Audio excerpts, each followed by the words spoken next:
మన ముకుంద జ్యువెలరీలో the biggest ever mega diamond festival ప్రారంభం. Flat 25% VA off on zero making charges. Carat కి కేవలం 48,450 మాత్రమే. ఈ ఆఫర్ ఏప్రిల్ 25 నుండి మే 3 వరకు మాత్రమే.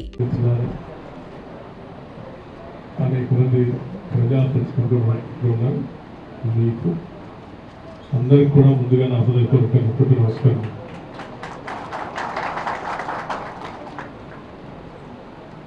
నా దగ్గర సిపిఆర్ఓగా పనిచేస్తున్నటువంటి మిత్రుడు మధు అకాల మరణం చాలా షాకింగ్. ఎటువంటి చెప్పబెట్టుకున్నానే హార్ట్ అటాక్తో కొద్ది నిమిషాల్లోనే ఆయన మరణం చాలా షాకింగ్ గురి చేసింది. ఆయన చిన్న కర్మకి నివాళులు అర్పించడానికి వచ్చాను. ముందుగా వారి ఆత్మకి శాంతి చేకూరాలని భగవంతుడు కోరుకుంటూ వారి కుటుంబ సభ్యులకి నా ప్రధానమైన సానుభూతి, ఆయన మిత్ర బృందానికి కూడా నా సానుభూతిని తెలియజేస్తూ, సరే ఈరోజు ప్రపంచవ్యాప్తంగా మనమందరం మేడే ఉత్సవాలు జరుపుకుంటున్నాం. సరిగ్గా 140 సంవత్సరాల కింద షికాగో నగరంలో అమెరికాలో కార్మికులు కేవలం 8 గంటలు మాత్రమే పనిచేయాలని చెప్పి పెద్ద ఎత్తున వాళ్ళు ఉద్యమించినప్పుడు అక్కడ ఆనాటి ప్రభుత్వాలు, యాజమాన్యాలు చేసినటువంటి దాడిలో కార్మికులు చిందించిన రక్తంతో తడిచినటువంటి ఎర్రగుడ్డనే అది ఈరోజు నేడే కార్మికుల హక్కుల కోసం జరుపుకునేటువంటి రోజుగా ఆనాటి నుంచి ఈనాటి వరకు ప్రపంచవ్యాప్తంగా మే 1 నాడు మేడే ఉత్సవం జరుపుకుంటున్నాం.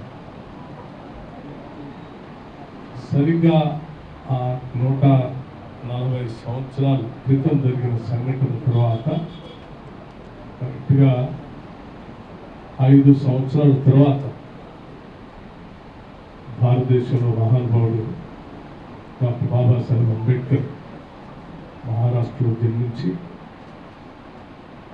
ఆ తర్వాత క్రమంలో ఆయన నాయకత్వంలో ఈ దేశంలో కార్మికుల కోసం అనేక చట్టాలు తీసుకురాబడ్డారు. భారత స్వాతంత్ర సంగ్రామం జరుగుతున్నటువంటి క్రమం, స్వాతంత్రం ఇంకా సిద్ధించలేదు. అప్పటికి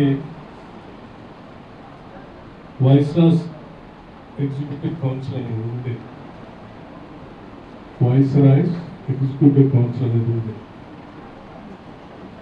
ఆ ఎగ్జిక్యూటివ్ కౌన్సిల్లో 1942-46 మధ్యలో, మనకి స్వాతంత్రం వచ్చింది 1947, 42-46 కాలంలో ఆ ఎగ్జిక్యూటివ్ వైస్రాయ్ కౌన్సిల్ సంబంధించి దాంట్లో డాక్టర్ బాబాసాహెబ్ అంబేద్కర్ గారు ఈ దేశంలో ఉన్నటువంటి కార్మికులు కూడా 8 గంటలు మాత్రమే పని చేయాలి, అప్పటివరకు 14 గంటలు, 12 గంటలు, రకరకాలైనటువంటి పని దినాలు, ఎటువంటి హక్కు లేకున్నటువంటి కార్మికుల కోసం ఆయన పెద్ద ఎత్తున ఆ వైస్రాయ్ కౌన్సిల్లో దీన్ని ప్రవేశపెట్టారు. హక్కులుగా పొందుపరిచి ఈ దేశంలో ఉన్నటువంటి కోట్లాది మంది కార్మికులకి హక్కులు కల్పించారు. ఇవాళ ఈ దేశంలో ఉన్నటువంటి కోట్లాది మంది కార్మికులు మేడే సందర్భంగా మనం మాట్లాడుకున్న ఏ హక్కును తీసుకున్న ప్రతి హక్కు భారత రాజ్యాంగంలో డాక్టర్ బాబాసాహెబ్ అంబేద్కర్ గారు.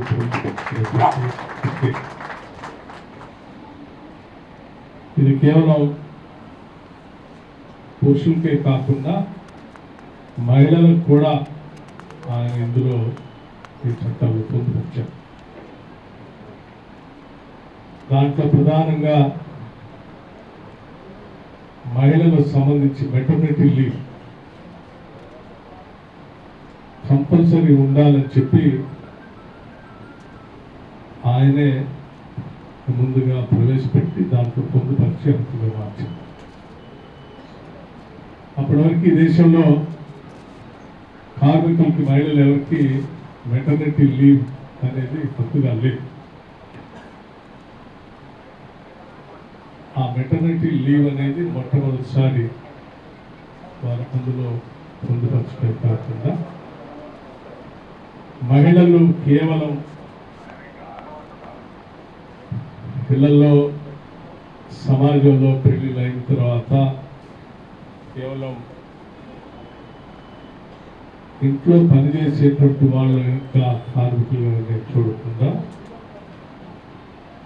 వాళ్ళు కూడా ఆ కుటుంబాల్లో హక్కులుగా పొందేటువంటి అనేక అంశాలని వారు మొట్టమొదటిసారి పొందుపరిచారు. హిందూ కోడ్ బిల్లు, ఆ హిందూ కోడ్ బిల్లు కూడా భారతదేశ స్వాతంత్రం రాకముందు నుంచి ఆయన దాన్ని ఎగ్జిక్యూటివ్ వైస్రాయ్ కౌన్సిల్లో పొందుపరిచి ఆ హక్కుగా రావాలని చెప్పి పోరాటం చేసి చివరికి మనకు స్వాతంత్రం వచ్చిన తర్వాత దాన్ని రైట్గా పెట్టారు. 1955 హిందూ వివాహ చట్టం, హిందూ వారసత్వ చట్టం 1956. వీటి ద్వారానే మహిళలకి చాలామంది మహిళలకి మొదటి నుంచి హక్కులు ఉన్నాయేమో అనుకుంటున్నారు. ఈ హిందూ కోడ్ బిల్లు వచ్చేంతవరకు భారతదేశంలో ఉన్న మహిళ వివాహపరంగా వచ్చేటువంటి ఏ హక్కు లేదు. ఈ బిల్ ప్రవేశపెట్టిన తర్వాతనే వివాహపరంగా వారికి గుర్తింపు హక్కు కూడా ఈ చట్టం ద్వారా వచ్చింది. దాంట్లో ఆస్తి హక్కు కానీ, వారసత్వంగా వచ్చే హక్కు కానీ, చివరికి విడాకులు పొందేటువంటి హక్కు కానీ, దత్తత కానీ, ఇటువంటి అన్నీ కూడా వాటి ద్వారా సంక్రమించారు. అందుకే ఈరోజు దేశంలో కార్మికుల చట్టాల గురించి ఎవరైనా మాట్లాడినా, మహిళలకు సంబంధించినటువంటి మెటర్నిటీ లీవ్ అనేది కార్మికుల హక్కుగా మాట్లాడినా, మహిళల కోసం ఆస్తి హక్కులో వాటా గురించి మాట్లాడినా, వారసత్వ హక్కు గురించి మాట్లాడినా, ఏ హక్కు గురించి మాట్లాడినా అది కేవలం భారత రాజ్యాంగం అందులో పొందుపరిచిన బాబాసాహెబ్ అంబేద్కర్ని ముందుగా గుర్తించుకొని మేడే సందర్భంగా ప్రతి కార్మికుడు గుర్తుంచుకోవాల్సిన గొప్ప దినం.